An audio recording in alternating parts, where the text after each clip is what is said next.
Alright,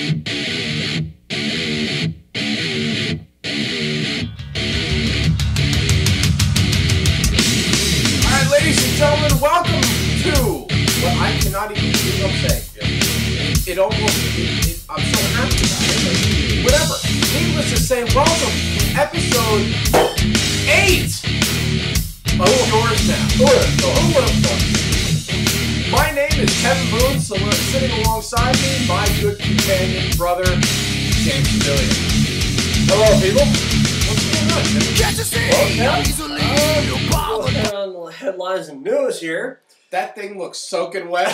It is smothered in beer at the moment. What? I don't know how. I can't figure that out. Ah. I gotta prep these babies up. It's like Kev, I guess we gotta talk about this because it just keeps coming up. What's that? Originally, I said, you know what, I ain't gonna bother with this, but you know what, it keeps coming up, so let's talk about it. What? Balloon Boy. Oh. You heard about this. America, you've heard about this. This little hoax that was played. Now it's official. It was a hoax, okay? Supposedly this 8-year-old boy, 7-year-old boy was in a balloon, flying source wherever. Well, here's the whole deal, and every day that I hear this, something else comes out new about the whole Balloon Boy. It's just nonstop. It's nonstop. Supposedly, Todd Heaney, who is the father, if I'm getting that name correct, is like they were on that show Wife Swap. They were on some other stupid shit. And the father, which I believe his name is Todd, I know their last name is Heaney, but he's like a junkie for TV. That's what they're saying. He's like a money-hungry motherfucker. Not necessarily money, but it's more like he's dying to be on TV. Right.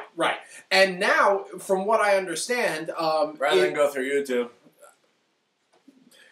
he is now under a new charge that a TV station actually paid him for this hoax. No shit. Yeah, so I didn't know that. Yeah, so he's under some other charges for that. Some new charges just around, got stirred up because he got into a fist fight with somebody. Get out of here. Oh yeah, dude, it's absolutely absurd.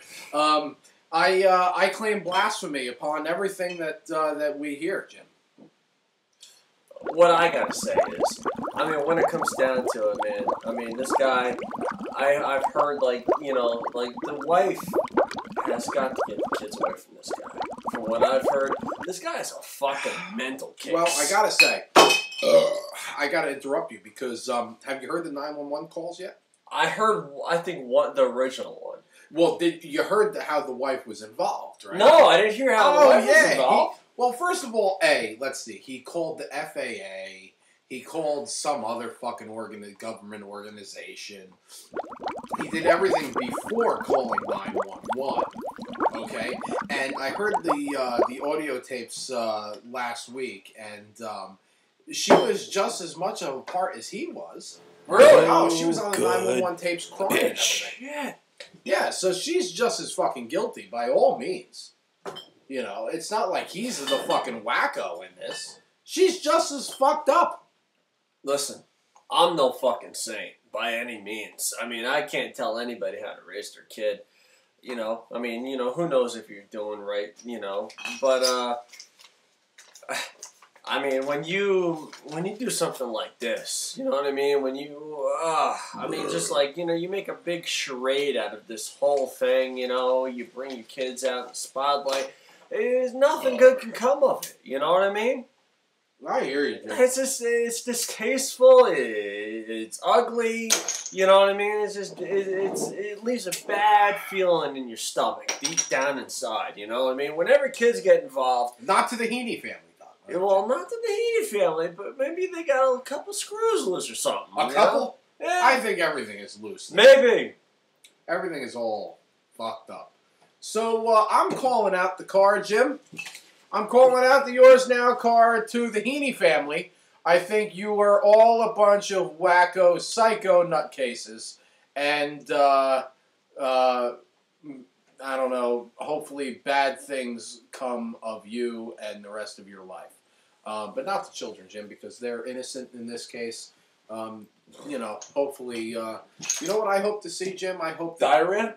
Lots of diarrhea? No, I hope the kids become famous. Yeah? I do, just to spit in their old man's face. Yeah, well, you know what? I second that. I hope the kids get famous, too. You know what? Screw the parents. They, you know, bastards. Fuck. If, obviously, they're semi like you and me, Jim, we want to be famous, but we don't involve our children. We sit out on my porch, and we drink ourselves stupid, and we put on a YouTube show. Talk about shit that is pissing people off. That's right. And us. So working man. The working man. Yeah. All right. What else you got for me, Jim? Fuck the Heaney family. All right. Oh, boy. This is going to get you going. Kev, I don't know if you heard about this or not. Obama received the Nobel Peace Prize. I did. Oh. And all I can say is 4 thick motherfucking fingers up the ass. Why? Why would you give this man the Nobel Peace Prize? The last 2 episodes, I mean, episode 7, I talked about my economic stimulus package. Episode 6, we talked about how he's done nothing. A couple other mentions through other episodes on how he's just no good. Why would you give this guy the Nobel Peace Prize? What has he done to deserve it? Have you heard any reasoning to give it to him? Because I have not heard the actual reason. All right, you know what? Like you do so many times, I'm going to try and play devil's advocate. Granted, I don't do a great job like Kevin does because, you know, I guess I just don't have a great opinion on this. But, you know, I mean, since he's got in office, he's really pulled through for the American, you know, I mean. No, that's not playing devil's advocate. That's playing idiot. Pulled through in what name? The only reason that they could possibly give this asshole the Nobel Peace Prize is because he's the first black to enter the White House. Is that Nobel Peace Prize worthy? Let me interrupt by saying that I don't subscribe to any of this, okay? Maybe he's the first African-American president. Well, that's got nothing to do with it. His race has got nothing to do with the Nobel Peace Prize. What has to do with it? Maybe this guy has just taken on too much at once. Maybe this guy, you know what I mean, because Bush. You know what? I should get the Nobel Peace Prize, Jim. You should. I should. I should. Yeah, we all should. Me. I wiped my ass pretty good and clean this morning. I should get the Nobel Peace Prize for that. Yeah? Yeah. I had a couple sips of coffee and I unloaded a fucking mean one and I wiped it pretty clean. I should get the Nobel Peace Prize. You know what? Every American. I did have a fighter this morning. A fight? Did you bleed? No. No blood? No. Oh, well, no Peace Prize for you, Jim. No Peace Prize for you. Yeah. I had a nice, mean, healthy shit, and I wiped it up good and clean. Did you? Yeah. No water necessary. I just wiped with just straight up toilet paper, and I cleaned the fucking balloon knot real well. Huh? I should get the Nobel Peace Prize. Well, Prize. ladies and gentlemen, may I recommend Kevin Boone for Nobel Peace Prize? That's right. Because obviously he has done just as much as the President of the United States of America has for all of us. I could wipe my ass. So, that's about it. Stay tuned for... Holy Christ almighty, beer everywhere. Beer everywhere. Well, on that notion... Music and movies. Stay tuned to episode 8, part 2, where we're going into music and movies, and hopefully Jim will not spill any more beer. God willing.